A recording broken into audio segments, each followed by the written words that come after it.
की हर हर महादेव।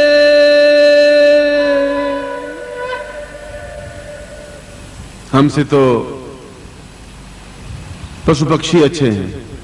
पक्षियों में इतनी समझ होती है कि जिस पेड़ पर घोंसला बनाते हैं, सुबह वो दाना पानी चुगने के लिए उड़ती हैं और शाम को उसी पेड़ पे आके वापस विश्राम कर लेती हैं। वह पेड़ सूख जाता है तब भी उस पेड़ को, उस टहनी को छोड़ती नहीं है। और हम एक मनुष्य होकर के भी उन पक्षियों से भी गए बीते हैं, जब कहते हैं और समझ नहीं आती है, एहसास ही नहीं होता है। ऐसा लगता ही नहीं कि अंदर कोई गुरु है। जब गुरु है तो फिर दूसरा उसमें कैसे बैठ सकता है? फिर तुम कैसे अलग रह सकते हो?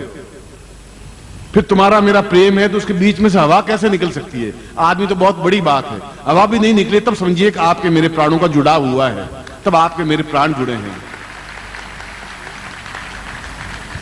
गुरु अलग हो जाए, आंख में से आंसुओं की धारा नहीं निकली तो शिष्य हुआ ही क्या? मेरे पैर में कांटा चुभे और आप रोटी खा लें तो धिक्कार है फिर आपको, फिर आप शिष्य बने ही नहीं। मैं चलूं और आप पांव से लिपट करके रह नहीं जाएं तो फिर शिष्यता क्या है? क्योंकि मैंने शिष्यता ली है। मैं भी उस जगह बैठा हूं जहां आप बैठे थे, वहां मैं भी बैठा था, और गुरु जहां मैं बैठा हूं वहां गुरु बैठे थे। मैं उस जीवन को जिया है, उस जीवन को आनंद के साथ लिया है। जब एक क्षण एहसास हुआ तो उनके साथ हो गया था। और आज भी मेरे जीवन में केवल एक ही सिर झुकता है तो केवल भगवान के सामने या गुरु के सामने। तीसरे सामने सिर झुकता ही नहीं है और झुकेगा भी नहीं, गारंटी के साथ नहीं झुकेगा, कहीं झुक नहीं सकता। क्योंकि मैं उनकी आज्ञा का सतत पालन करता रहता। उन्होंने कहा गृहस्थ में तुम्हें रहना है, क्योंकि गृहस्थ की समस्याओं को गृहस्थ समझ पाएगा। और मेरा एक अपने आप में बहुत दुखदायी दिन था जब मैं उस संन्यास जीवन से गृहस्थ जीवन में प्रवेश किया। दुखदायी इसलिए कि आपका सौभाग्य है, स्वर्णिम सोने के अक्षरों में लिखा हुआ भाग्य है कि गुरु पूर्णिमा के अवसर पर साकार और सजीव गुरु के सामने बैठे हुए सुन रहे हैं। मैं शायद इतना भाग्यशाली नहीं हूं कि अपने गुरु के पास बैठ सकूं। इससे ज्यादा आपका सौभाग्य और हो भी क्या सकता है?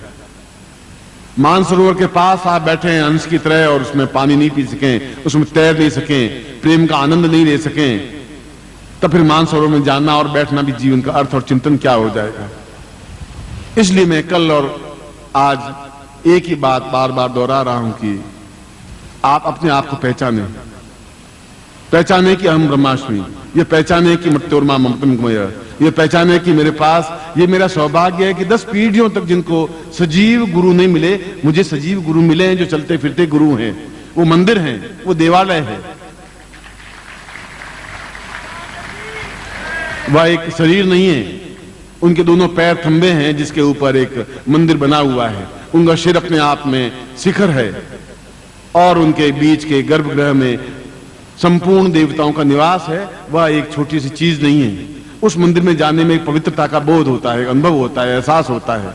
उनके पास बैठने से एक वसंती हवा बहती है, एक परम शांति का अनुभव होता है, क्योंकि पत्नी तो इस जीवन की है, अगले जीवन में रहेगी या पिछले जीवन थी ही नहीं। पर गुरु तो 20 जन्म से है और बार बार ठोकर मार रहे हैं। इस जीवन में भी वो वही बात कह रहे हैं और आपसे और अपने आप को भुलाने की क्रिया है। ये ऐसे शिष्य नहीं होते। शिष्य तो कुछ और होते हैं, जहां अपने आप को फना करके भी वो सब कुछ प्राप्त कर लेते हैं जो आम आदमी प्राप्त नहीं कर सकता। क्योंकि ये चीजें बाजार में नहीं बिक सकती, ये चीजें बाजार में नहीं मिलेगी। न 16 सेक्टर में मिलेगी, न 23 सेक्टर में मिलेगी, न दिल्ली में मिलेगी, न बंबई में मिलेगी। यह एक परमानंद जीवन की जो स्थिति है, इस जीवन में और कोई दे भी नहीं सकता, और जगह कोई तृप्ति आपको मिल भी नहीं सकती, और जीवन में आनंद की अनुभूति हो ही नहीं सकती।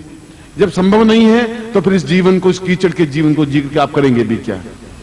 इसके ऊपर 500 साबुन की बट्टियां लगाने के बाद भी जीवन तो शरीर तो वैसा का वैसा है। इससे तो उतना ही दुर्गंध युक्त है। 4 दिन भी वापस साबुन नहीं लगाए दुर्गंध आने लग जाएगी। यह क्या जीवन है? जीवन हो जहां अष्टगंध प्रवाहित हो। जीवन वह है जहां निर्मल जल का अंदर सोता बहता हो, जहां मान सरोवर में प्रेम की गंगा बह रही हो, जहां प्रेम सरोवर नाव बह रही हो और आप और हम बैठे हुए हों, और स्वच्छ निर्मल जल हो, और मैं आपको ज्ञान देता रहूं, आप सुनते रहें, और उस परमोच्च सुख में प्राप्त हो जो अपने आप में अद्वितीय, श्रेष्ठ और दुर्लभ हो। वह जीवन है, तब जीवन है।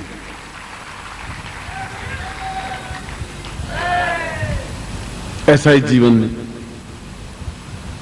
क्योंकि दिन आज का और कल का 2 दिन तो ही, बाकी दिन तो हम घसीटते हैं, फिर हम वापस जीवन में घसीटे जाएंगे। कोई हमें कुछ कहेगा, हम किसी की सुनेंगे, फिर झूठ बोलेंगे, छल करेंगे, और फिर 365 दिन के बाद फिर एक बार मिलेंगे, फिर मैं कुछ कहूंगा।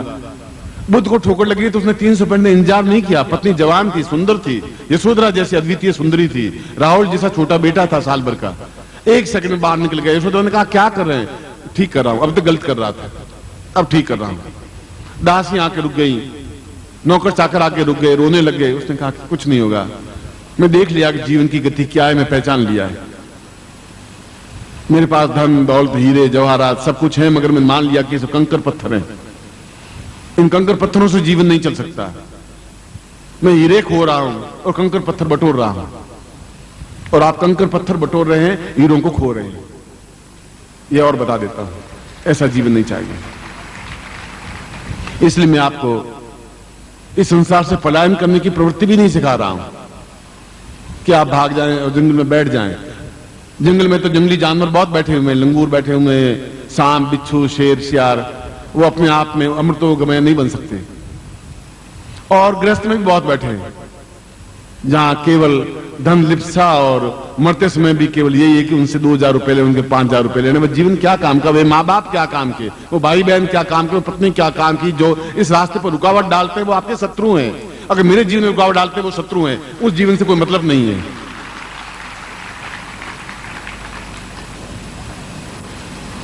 अगर यशोधरा खड़ी होती तो शत्रु थी, अगर राहुल बीच में खड़ा होता शत्रु था, क्योंकि वह एक बुद्धम शरणम गच्छामि, पूरे 26 देशों में उसने अपने धर्म को फैला दिया। आज भी हम उसको याद करते हैं, उन बेटों की वजह से नहीं, राहुल की वजह से नहीं, उनके कार्यों की वजह से। आप अपने नाम से जिंदा रहें, जीवित रहें, एक देवालय बने, एक मंदिर बने, एक गंगा बने, एक मानसरोवर बने। मैं वह करने के लिए आपके पास में आया हूं, वह समझाने के लिए आपके पास में आया हूं। बल प्रभु गुरुदेव की, बल प्रभु गुरुदेव की, बल प्रभु गुरुदेव की, वंदलिया माता जी की। हर हर महादेव।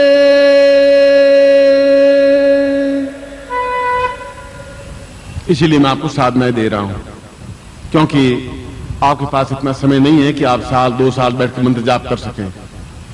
आप नहीं कर सके तो मुझे आपको फिर पुश ऑन करना पड़ेगा, धक्का देना पड़ेगा। उस धक्का देने की क्रिया को, एकदम से धकेलने की क्रिया को, अपने साथ घसीटने की, ले जाने की क्रिया को दीक्षा कहते हैं, साधना कहते हैं, प्रयोग कहते हैं। और इस प्रकार के प्रयोग, दोनों प्रकार के प्रयोग, दोनों प्रकार की दीक्षाएं, दोनों प्रकार का जीवन मैं भी जी रहा हूं, और जीते हुए भी मैं न गृहस्थ हूं न सन्यासी हूं। मैं गृहस्थ भी हूं और सन्यासी भी हूं, मगर मैं हूं और मैं अपने आप में अकेला हूं, अद्वितीय हूं और पूरे ब्रह्मांड में गतिशील हूं। जो सन्यासी से कहते हैं कि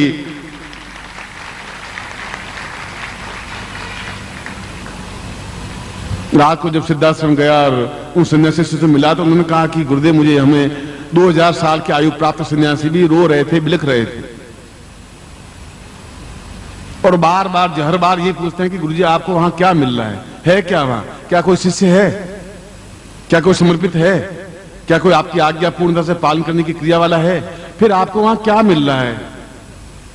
और हमको छोड़ना, हम कौन से पाप हमने जीवन में किए हैं। और मेरे पास कोई उत्तर नहीं है, क्योंकि मैं उनको भी उतना ही प्यार करता हूं, उससे 1000 गुना ज्यादा आपको भी प्यार करता हूं। इसलिए मैं आपके पास कहता हूं।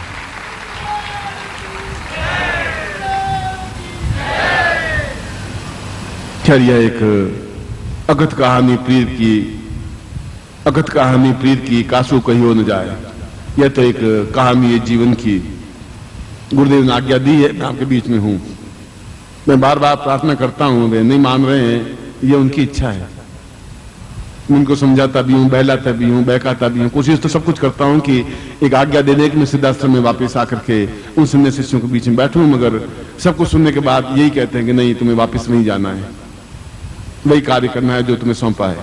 और उसके लिए पत्रिका के माध्यम से, अपने कार्यों के माध्यम से, दीक्षाओं के माध्यम से, शिविरों के माध्यम से, यह कि आप जीवन में एक अद्वितीय, आपके समान फिर दूसरा हो, फिर मैंने बनाया ही क्या।